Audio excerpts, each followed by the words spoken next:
Welcome back. It's another beautiful Saturday. Start us off.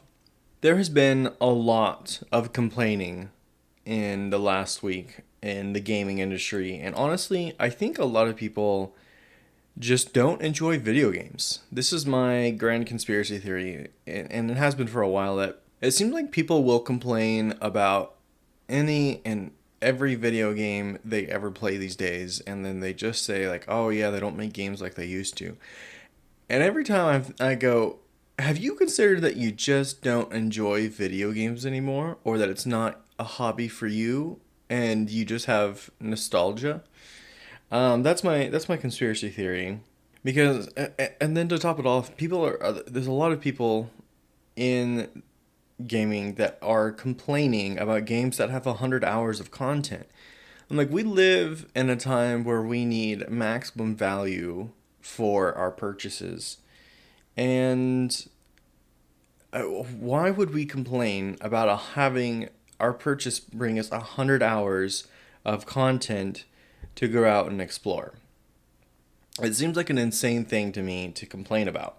And another thing, it's like I'm looking around and people just it seems like the notion that not everything is for everyone would have been really helpful to keep in mind recently. It just seems like everyone feels like every game being made is supposed to be for everyone, and it kind of reminds me of of the content I produce. Like, not everything is for everyone, clearly, right? And it seems like fans, quote unquote, are having a hard time accepting that in gaming, because they feel like every major production game needs to be a target, like their target audience needs to be everyone. And that's just not how that works.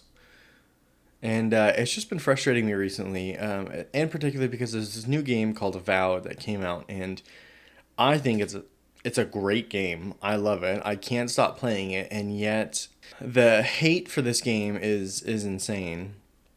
And it's pretty clear how many people have not like actually played the game or developed their own opinions on it. They're just kind of like taking their favorite influencer or YouTuber's thoughts on it and then regurgitating those instead of coming up with their own true reasons.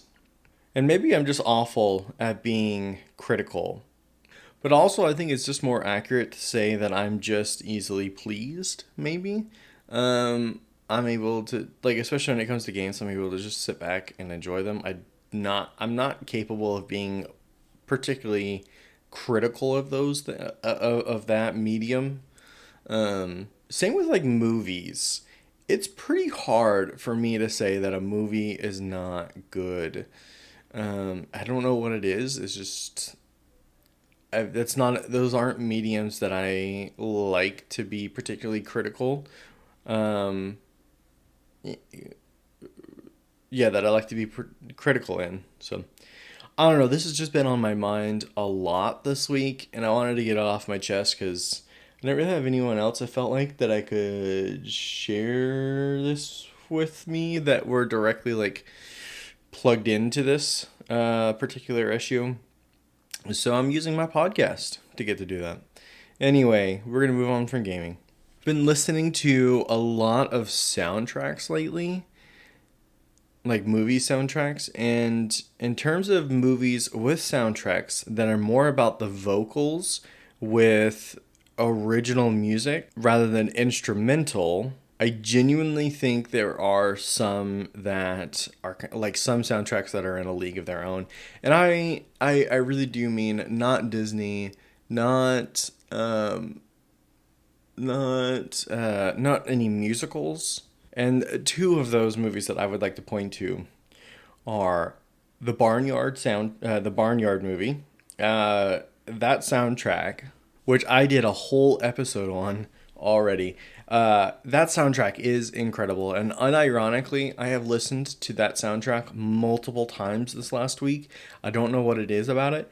It's just so good. The vibes are on point, and the original music, I think part of all this is obviously childhood nostalgia, right? But if we're looking at the movie and we're looking at the original songs created, I just feel like those songs so elegantly back up and support the movie in a way that I feel like a lot of other movies kind of miss. I'd say one that's on the cusp of being in this top tier is like Hoodwinked too. They have like original, like these songs that are being sung in the universe that are like very well done. Like Be Prepared from Hoodwinked is the best example of that from the movie. And now I'm kind of like on the hunt to find other movies with like these original songs in them in which the characters are singing, but it's not a musical, you know? So I'm trying to find other movies that fit this bill. So if you have any, definitely let me know, because I'm trying to check these movies out to find ones. What I'm looking for are like soundtracks where the character sings the songs.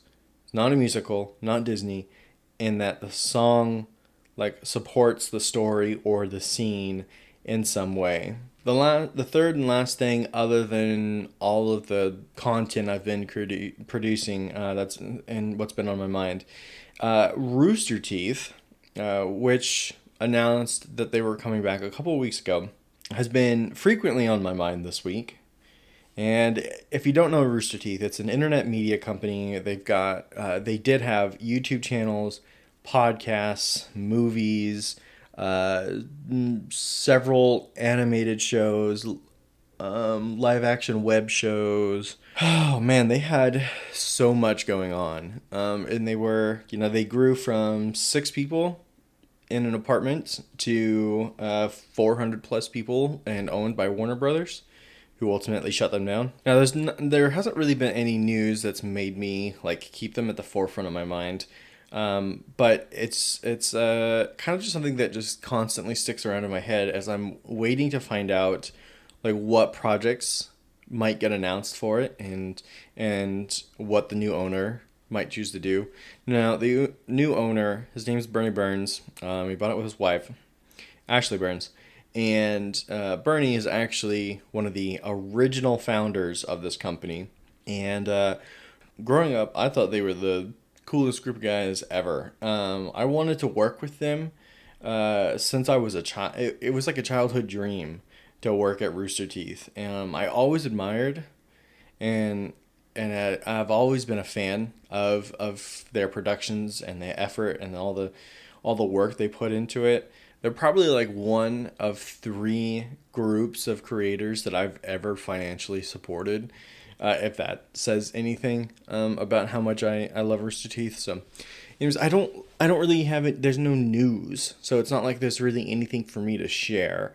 It's just been on my mind a lot this week, and that's what Saturday Morning Coffee is just chit-chatting about what's been on your mind all week. So, yeah. Unfortunately, that's really all I have today. But in the vein of Rooster Teeth being on my mind all week, I have a podcast recommendation. It's Good Morning Gustavo. It is a podcast hosted by 3 previous Rooster Teeth employees, 2 of which were also co-founders with Bernie.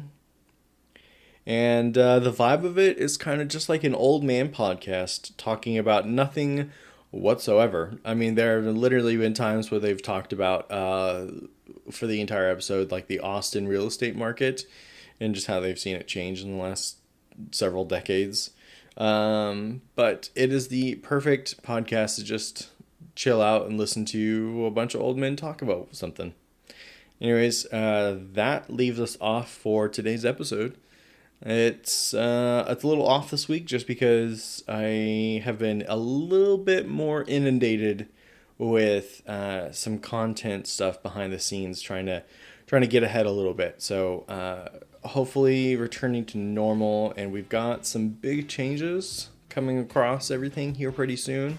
I'm gonna wait to announce those for a few more weeks, but it should shake up the routine quite a bit.